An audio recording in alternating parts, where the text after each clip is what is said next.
구원해준 나의 천사 나의 세상 난 이상 새 고향이 널 만나러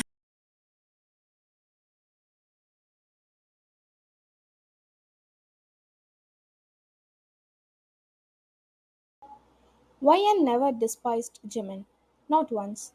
Her soul only longed for him, her eyes forever searching for his face. Whenever fate placed them in the same room, in every gathering, her heartbeat grew restless, hoping destiny might allow a fleeting glance.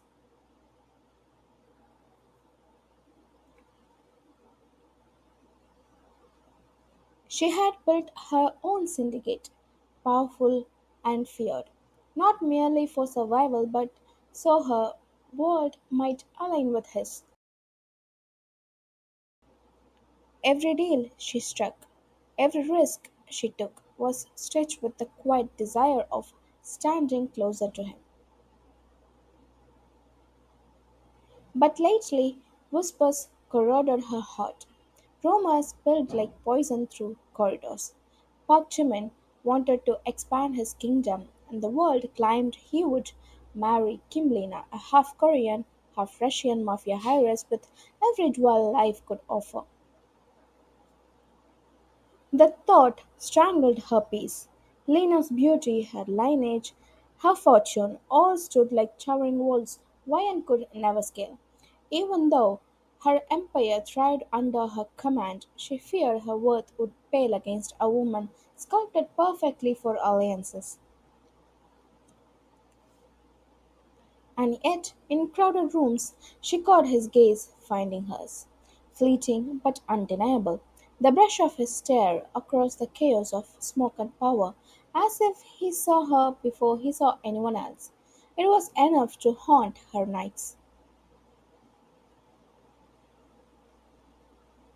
Still, doubt crawled deeper. Was his stare a secret yearning or just curiosity? Did he ever wonder about her the way she wondered about him?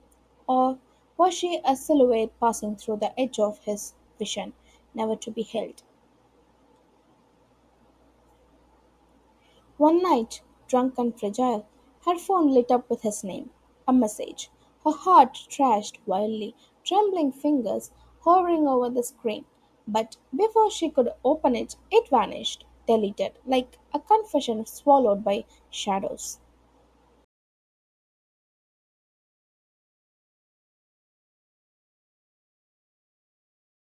She sat in silence, staring at the blank glow of her phone. Questions tore her apart.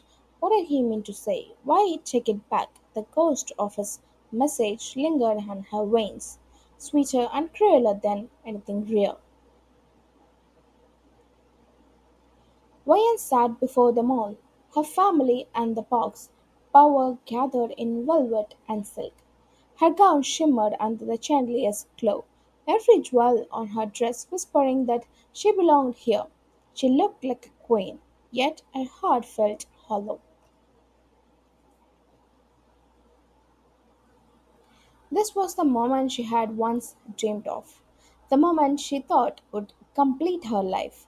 To be promised to Park Jimin was everything she had yearned for.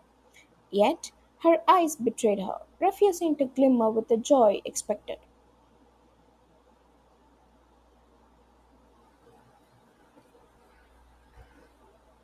Across the room, Jimin sat trapped in power, the embodiment of a king at rest. His posture spoke of dominance, his gaze of silent command. But Vian did not dare give him her eyes. Her chest ached with the denial.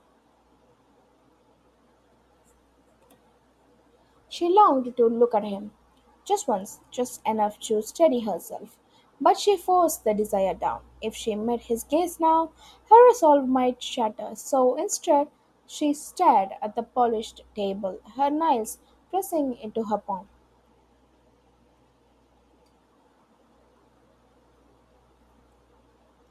I'm so happy, her mother said softly.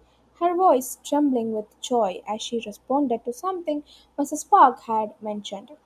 Around her, the families glowed with celebration, already picturing this alliance as a crown of gold resting on them all.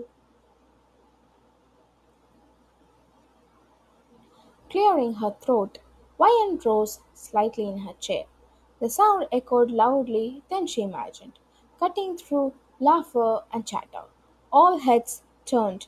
When her eyes finally lifted, Jimmy's gaze was already locked on her, burning like unspoken fire. I'm sorry to interrupt everyone. Her voice steadied against the storm in her chest. The silence deepened, thick as smoke curling through the air. I know this must be something you don't want to hear, but I don't like this alliance.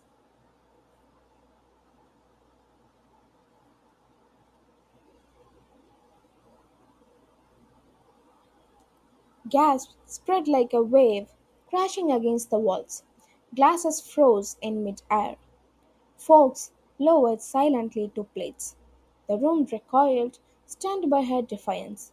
Jim did not move, did not blink. His body remained a statue frozen in disbelief.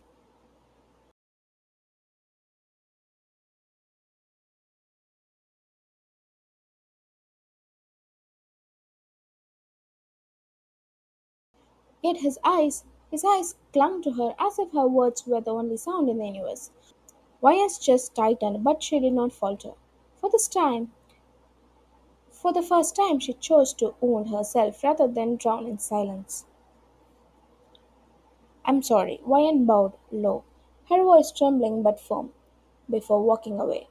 Behind her, the hall erupted in whispers, eyes clinging to her retreating figure like daggers. She swallowed hard, her neck prickling with the weight of unspoken judgment.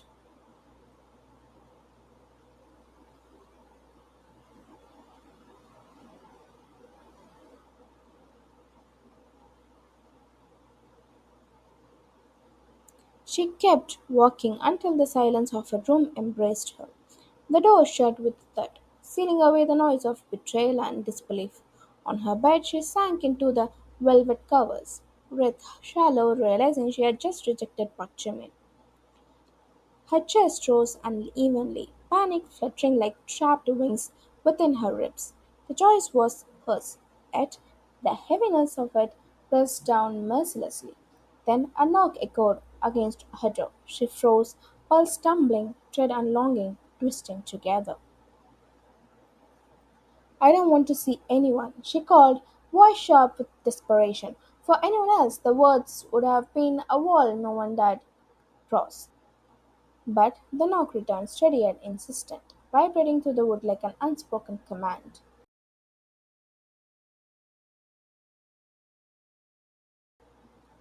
With a weary sigh, she rose, her bad feet cold against the floor. She opened the door, and there he was, Jimin. His presence filled the frame, dangerous and magnetic. Her eyes widened, but she masked it quickly, refusing to falter.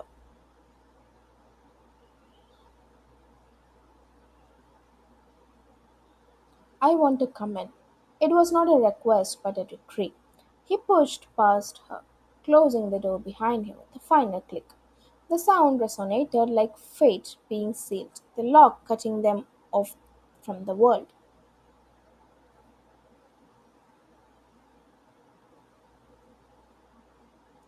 What do you? Her words snapped into silence when he caught her wrist. His touch firm, burning through her skin. In one swift pull, he turned her, her back colliding with the wall, cold stone against trembling spine.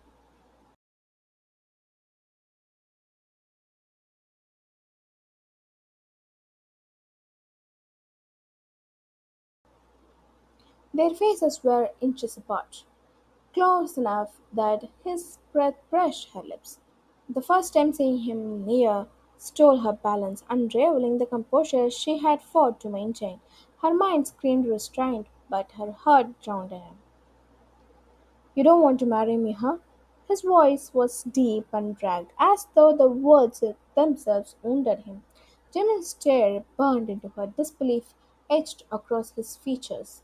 as though he couldn't fathom a reality where she would reject him.